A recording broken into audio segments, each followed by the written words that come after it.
समुद्र मन्थनबाट 14 वटा रत्न निस्केका हुन्। समुद्र मन्थनमा पहिलो निस्केको रत्न कालकोट विष र अन्तिम अमृत र त्यसबीचमा अन्य 12। यी सबै निस्केका कुराहरूलाई रत्न नामबाट सम्बोधित गरेको छ। रत्न भनेको सबभन्दा महँगो चिज।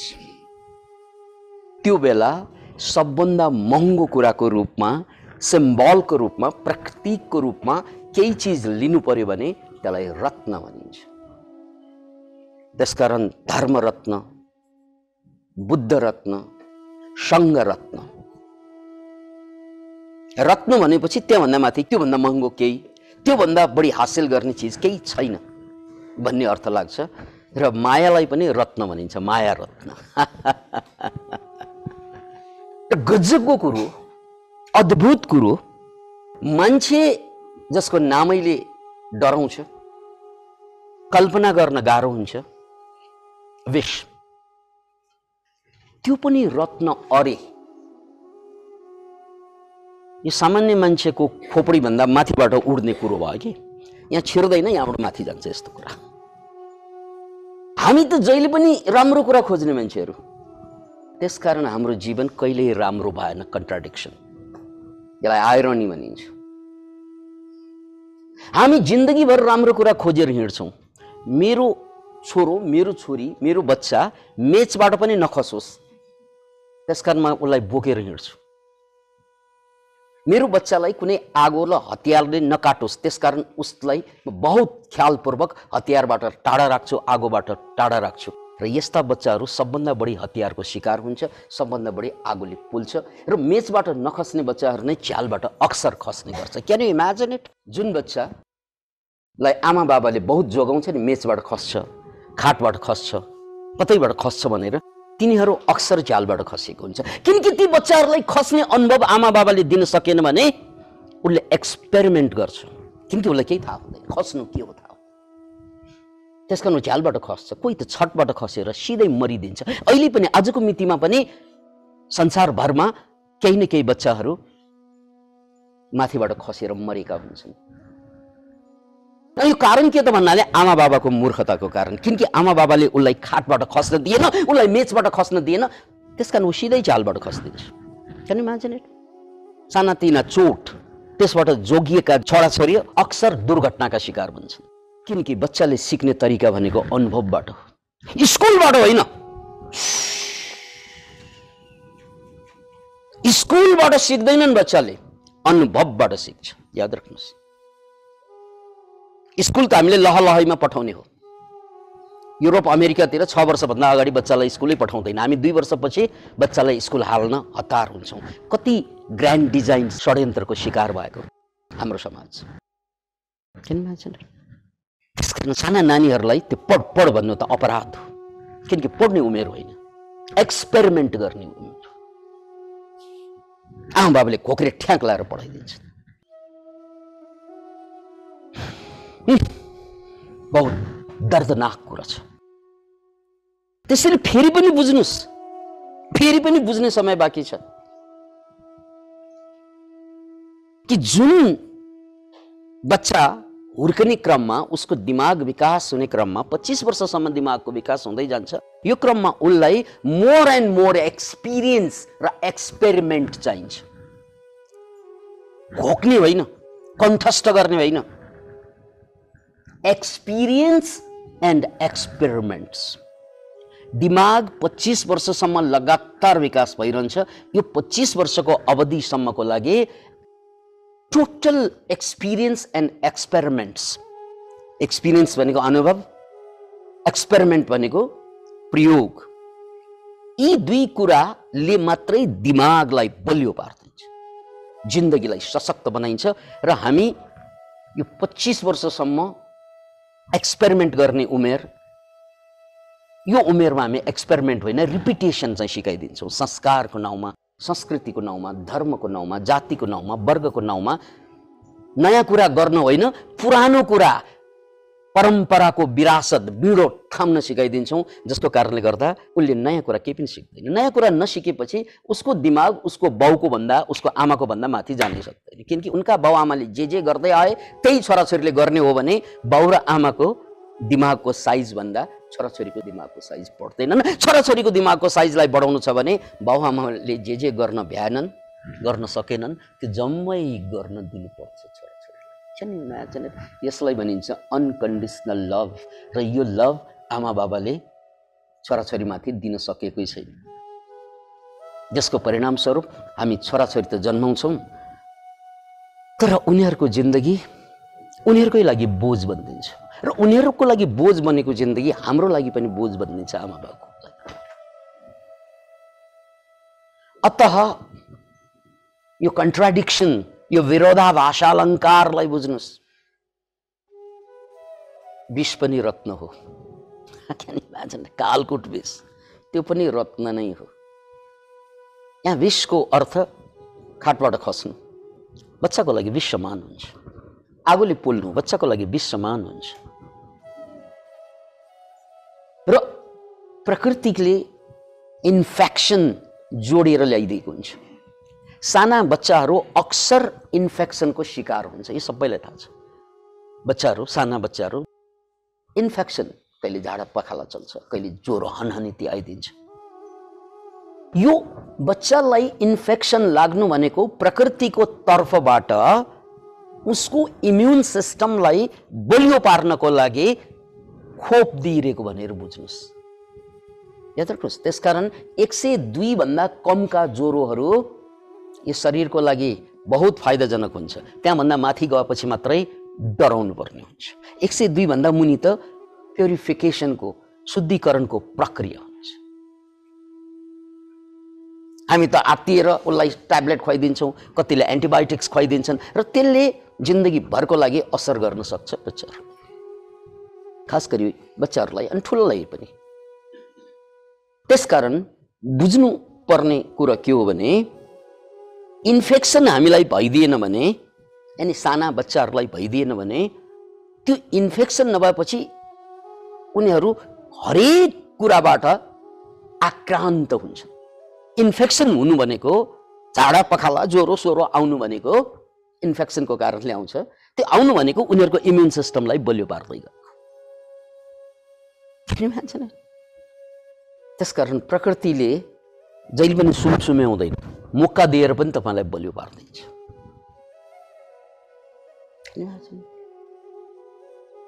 अतः यो सिक्नुपर्ने, बुझ्नुपर्ने कुरा के हो भने कालकुट विष भनेको नेगेटिभ कुरा हो, यसमा त शङ्का छैन। तर यो नेगेटिभ कुराको पनि सदुपयोग भयो भने, यो नेगेटिभ कुराको पनि सदुपयोग गर्न सक्यौँ भने बल्ल गएर जीवनले पूर्णता पाउँछ। नेगेटिभ कुराबाट बच्न खोज्यौँ भने जिन्दगीभर डरमा बाँच्नु पर्ने हुन्छ। यसो होला कि मलाई डर लाग्छ, त्यहाँ जाने मलाई डर लाग्छ, 4 जनाको अगाडि बोल्न मलाई डर लाग्छ, नयाँ काम गर्न मलाई डर लाग्छ, नयाँ कुरा सोच्न मलाई डर लाग्छ, निर्णय गर्न मलाई डर लाग्छ। किन डर लाग्यो? किन डर लाग्यो? किनकि हामीलाई सिकाइएकै के कुरा हुन्छ, राम्रो कुरा मात्रै गर्नु, खराब कुरा नगर्नु। बच्चालाई त गर्नै दिँदैन।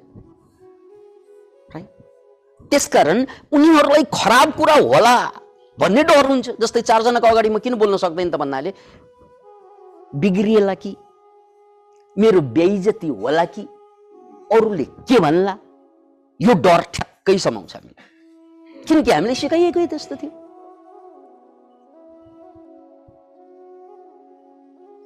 साइन्टिस्टहरूले के गर्छन्? एउटा होइन हजारौं एक्सपेरिमेन्ट गर्छन्। एउटा गल्ती गर्छ, फेरि त्यो गल्तीबाट सिकेर अर्को गल्ती गर्छ, फेरि त्यो गल्तीबाट सिकेर त्योभन्दा ठुलो गल्ती गर्छ। यसरी गल्ती गर्दा गर्दा आविष्कार गर्न पुग्छ एउटा पोइन्टमा। साइन्सको बाटो यही होइन र?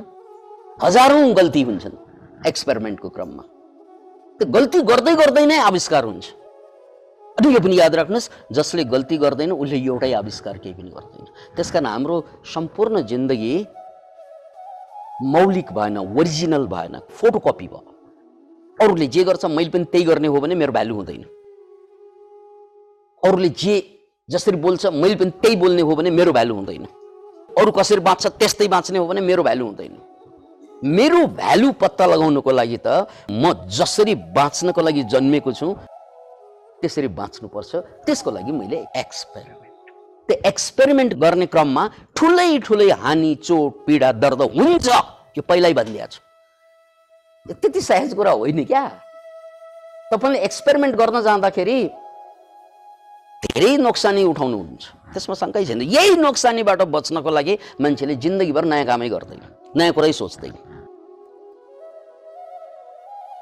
तर शास्त्र भन्छ कालकुट विष पनि पिउनुपर्छ। कालकुटै विष सही, त्यसलाई पनि पिउनुपर्छ। यो अलि पुरानो कुरा भयो प्रसङ्ग, यसलाई ट्याक्कै नयाँ कुरासँग जोड्नुपर्छ।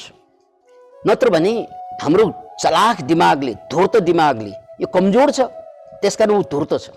याद राख्नुहोस्, चलाख र धूर्त काम कसले गर्छ? जो कमजोर छ। अब बलियो मान्छे त ठिकै छ, जे भए पनि आऊ भन्छ। कमजोर मान्छेले बच्नको लागि कुरा खेलाउँछ। याद राख्नुहोस्, यो कमजोर मान्छेले बहाना खोज्छ, बहुत चलाखी गर्छ। त्यसैले यो कुरा सुनिरहँदा यो त कथा हो, देवताको पालाको कुरा हो, कति छल्ने तरिका छ नि तपाईँसँग। किनकि हामी जम्मै हिप्नोटाइज्ड हौँ समाजबाट। नयाँ कुरा हामी सुन्दैनौँ। जसले हिप्नोसिसमा यहाँले देख्नुभयो, हिप्नोटाइज्ड भएको पात्रले जसले हिप्नोटाइज गर्यो उसको आवाज बाहेक अरूको आवाज फिक्का बताइदिन्छ, सुन्दैन। हामी पनि समाजबाट हिप्नोटाइज्ड हौँ, कसैको नयाँ कुरा सुन्दैनौँ। नारेका गोरु जस्तै, जति कुदे पनि त्यही कुदे। दाइँ गर्दाखेरि गोरु नारिन्छ नि, हा गर्दै जति कराउनु त्यहीको त्यही। खाएको पनि छ, दिशा गरेको पनि छ, सन्तान जन्माएको पनि छ, तर पुगेको कहीँ पनि होइन है। किनकि नारीका गोरुको हालत, हाम्रो हालत त्यस्तै छ। किनकि हामी नयाँ कुरा सोच्दैनौँ। नयाँ जमानामा यो कुराको भ्यालिडिटी के हो त्यो पनि बुझ्नुपर्छ। स्टिभ जब्स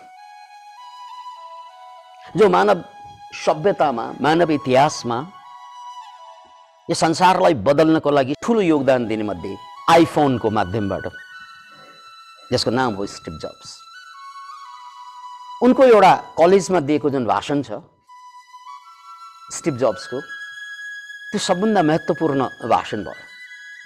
र त्यो भाषणमा उनले एउटा अद्भुत कुरा के गरे भने, मैले गाँजा पनि खाएँ, बिना चप्पल पनि हिँडेँ, भारतमा आएर गुरुहरू पनि खोजेँ, केही नखाइकन पनि बसेँ, जे मन लाग्छ सबै एक्सपेरिमेन्ट गरेर बसेँ। स्टिभ जब्स जसले दुनियाँलाई बदलिदिए आइफोनको माध्यमबाट, त्यो मान्छेले आफ्नो एक्सपिरियन्स विद्यार्थीमा आज सुनाउँदैछन्। मैले सबै खालको एक्सपिरियन्स गरेँ। म गुरु कहाँ पुगिनँ कि, गाँजा तानिनँ कि, ड्रग्स प्रयोग गरिनँ कि, सबै गरेँ। कलेज छोडिनँ कि, I M A drop out of college, सबै एक्सपेरिमेन्ट गरेँ मैले। अनि त्यो एक्सपेरिमेन्ट गरिरहँदा मलाई हुर्काउने मेरा मातापिता र मेरा हितैषीहरू, मेरा शुभचिन्तकहरू बहुत डराउँथे। ल खत्तम भयो, स्टिभ सक्यो, त्यो बरालिए केटा, सिद्धिए केटा, बर्बाद भयो यो केटा भन्थे। तर आज युनिभर्सिटीको म ग्रेजुएट होइन, तर ग्रेजुएटका विद्यार्थीहरूलाई भाषण दिनको लागि मलाई बोलाइरहेको छ। क्यान यु इमेजिन, म यो सभाको प्रमुख पात्र बनेको।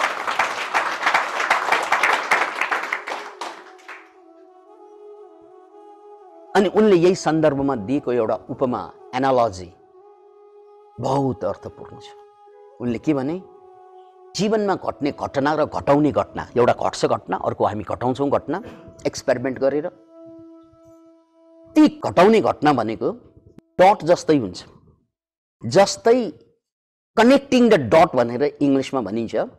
थोपा थोपा थोपा थोपा थोपा हुन्छ। यो थोपा थोपा हेर्दा केही अर्थै लाग्दैन, यहाँ एउटा ठोपा छ, यहाँ एउटा ठोपा छ, त्यहाँ एउटा ठोपा छ, त्यहाँ एउटा थोपो छ, थोपो थोपो थोपो थोपो थोपो थोपो। अनि त्यो यसरी हेर्दा केही पनि अर्थ लाग्दैन, तर पेन लिएर त्यो ठोपालाई जोड्दै जाँदा ट्याक्क ट्याक्क ट्याक्क ट्याक्क ट्याक्क जोड्दा पछि त त्यहाँ चित्र निस्किरहेको हुन्छ। त्यसलाई कनेक्टिङ द डट्स भनिन्छ। त्यो थोपै थोपो आफैमा केही पनि होइन, तर जब त्यसका धागा हुन्छ अथवा पेन्सिलले त्यसलाई जोड्दै जान्छौँ अनि त्यसले चित्र दिन्छ। अनि बल्ल गएर वाउ यो पो चित्र रहेछ, चिनिन्छ। जिन्दगीमा गर्ने एक्सपिरियन्स र एक्सपेरिमेन्ट पनि त्यही ठोपा हो। त्यो आफैमा केही होइन, आफैमा केही बुझिँदैन, केही चिनिँदैन, तर जुन दिनमा मैले मेरो प्यासन भेटाउँछु, जुन दिनमा मैले भित्रबाट एक्सपेरिमेन्टको माध्यमबाट ज्ञान भेटाउँछु, त्यसपछि त्यो ज्ञानको माध्यमबाट मैले त्यसलाई जोड्दै जान्छु। पहिला त एक्सपेरिमेन्ट गर्छु, ज्ञान हुँदैन। एक्सपेरिमेन्ट गर्न अगाडि त ज्ञानै हुँदैन। साइकल चलाउन अगाडि त धेरै लडेको हो नि, होइन र? घाउचोट धेरै खाएको हो नि, होइन र? कति घाउचोट लाग्यो, रगत कति बगाइयो। त्यो बग्दा बग्दै पनि बच्चाहरूले कहाँ साइकल छोड्छन् र? त्यसकारण एउटा साइकल चढ्नलाई पनि हामी धेरै चोट खाएर मात्रै चढ्न सिकेका हौँ। त्यस्तै हो जिन्दगी, किनकि हरेक चोटले तपाईँलाई ज्ञान दिँदैछ, हरेक गल्तीले तपाईँलाई ज्ञान थप्दैछ, हरेक एक्सपेरिमेन्टले, हरेक फेलियरले, हरेक असफलताले बाहिर तपाईँ असफल हुनुभयो, भित्र तपाईँ फेरि सफल हुनुभयो।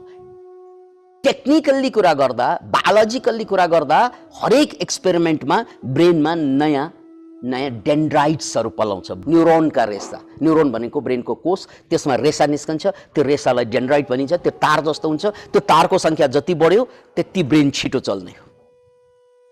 अनि जो मान्छेले नयाँ केही पनि गर्दैन, उसको यो ब्रेनका तार झर्दै जान्छ, बाल झरे जस्तै, कपाल झरे जस्तै। So if you want to change your life for betterment, take challenge, interesting challenge. यो कुरा वैज्ञानिकहरू भन्छन्। अब त्यसैले जिन्दगी भर गरेका एक्सपेरिमेन्टहरू त्यसले पीडा दिन्छ, दर्द दिन्छ, साइकलमा खसेर चोट लागे जस्तै, तर अन्ततः त्यो चोट आफै भर्दै जान्छ र साइकल त सिक्छु नि म। त्यही साइकल सिकेकोले मलाई मोटरसाइकल चलाउन सजिलो भयो नि, राइट? यदि मैले साइकल नसिकेको भए मोटरसाइकल चलाउन बहुत गाह्रो हुन्थ्यो, बहुत अप्ठ्यारो। त्यहाँ एक्सिडेन्ट भएको भए ज्यान जान्थ्यो, तर साइकलमा एक्सिडेन्ट भएर ज्यान चाहिँ सामान्यतया जाँदैन। त्यसकारण साइकलमा एक्सिडेन्ट हुनैपर्छ, अनि मात्रै साइकल सिकिन्छ, साइकल सिकिन्छ अनि मात्रै मोटरसाइकल एक्सिडेन्टबाट बच्ने होइन र? अक्सर। तर हामी त मेरो छोरालाई ज्वरो नहोस्, चोट नहोस्, केही नहोस्, छोरा तिमीलाई, कस्ती आमा होला यो, कस्ता बाबा होला यो, केही नहोस्। त्यो केही नहोस् भनेको त बेहोस हो। केही नहोस् भने बेहोस, बेहोसलाई केही पनि हुँदैन। त्यसैले भन्नुपर्ने त के त, छोरा छोरी जे होस् होस्, तिमी जे चिजको लागि जन्मेको जस्तो लाग्छ त्यो गर्दै जानु। गल्ती भयो भने म छु तिम्रो पछाडि तिमीलाई सहयोग गर्न। तब न आमा, तब न बाउ। हे खुट्टा भाँचिदिन्छु, आमा बाउको डायलग त्यही होइन? यो नगर त्यो नगर, खुट्टा भाँचिदिन्छु भन्छ। उसको खुट्टा त तपाईँले भाँच्नुहुन्न, तर मन त पक्कै भाँचिदिनुहुन्छ, हो होइन? त्यसकारण आमा बाउप्रति अचेलका छोराछोरीको यति पनि प्यार छैन, यति पनि लगाव छैन। यो बुढा यो बुढी कहिले छुट्लाउँ यिनीहरूसँग भन्ने बहुत हतारो हुन्छ। किन भन्नाले तपाईँले हुर्काएकै तरिका त्यही हो।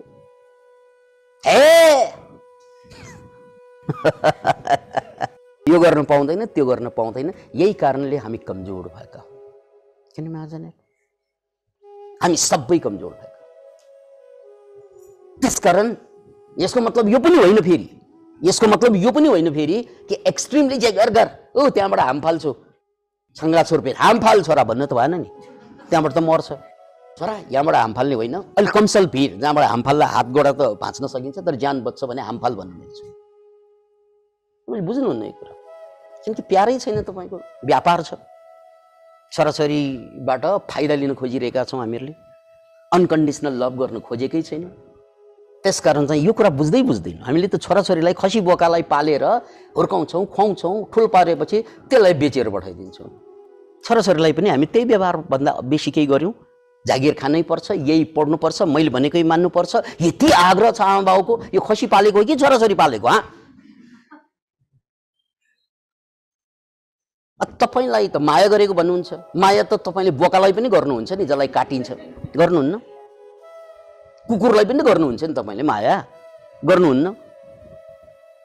त्यसकारण यो माया होइन, या यो माया हो भने यो गलत माया हो। अतः समुद्र मन्थनको 14 रत्नको सन्दर्भमा हामीले कुरा गरिरहेका छौँ कालकोट विष। किनकि जीवनमा कुनै नौलो कुरा गर्दा, कुनै अर्थपूर्ण कुरा गर्दा, महत्त्वपूर्ण कुरा गर्दा सुरुमा गाह्रो हुन्छ मित्र। त्यो गाह्रोबाट भाग्ने मान्छेले अमृत कहिल्यै पाउँदैन। त्यो गाह्रोको बावजुद अगाडि बढेपछि लास्टमा अमृत आउने हो। त्यसकारण असफल हुने मान्छेहरू हरेक गाह्रोबाट भाग्छन्, भाग्न लगाउँछ आफ्ना छोराछोरीलाई, यो नगर त्यो नगर। त्यो भनेको गाह्रोबाट भाग भनेको होइन। पौराणिक अवधारणालाई बुझ्नुहोस् कि कालकुट विष पनि रत्नै हो। त्यसलाई खानु, मिलाएर खानु, बाँडेर खानु, एक्लै नखा। किनकि देवताहरूले पनि खान नसकेर चाहिँ महादेवलाई चाहिँ दिए। ठिकै छ, महादेव मैले पिइदिन्छु। यही सन्दर्भमा मैले यो कुरा थप्नुपर्छ कि एक्सपेरिमेन्ट गराउँदा एक्सट्रिम एक्सपेरिमेन्टले ज्यान लिन सक्छ, ठुलो बर्बादी गर्न सक्छ। त्यसकारण त्यहाँ एक्सपेरिमेन्ट पनि स्टेप बाई स्टेप गर्न सकिन्छ। जसरी पानीमा छिर्दा दुवै खुट्टा छ्याममा हामफाल्यो भने चाहिँ गहिरो पऱ्यो भने ज्यान जान्छ। तर पहिला एउटा खुट्टा त डुबाउनु पर्यो नि भाइ। एउटा खुट्टा बाहिर, अर्को खुट्टा चप्लाक्क चोप्दाखेरि निकाल्न मिल्यो। तर ठिकै छ भने बिस्तारै अर्को वाट हो, त्यसलाई भनिन्छ क्रमबद्ध रूपमा स्टेप बाई स्टेप। एक्सपेरिमेन्ट गर्ने तरिका यो। एक्सपेरिमेन्ट गर्नु भन्नुभएको छ भने झ्याममा पानीमा हामफाल्यो भने त गयो नि ज्यान, राइट?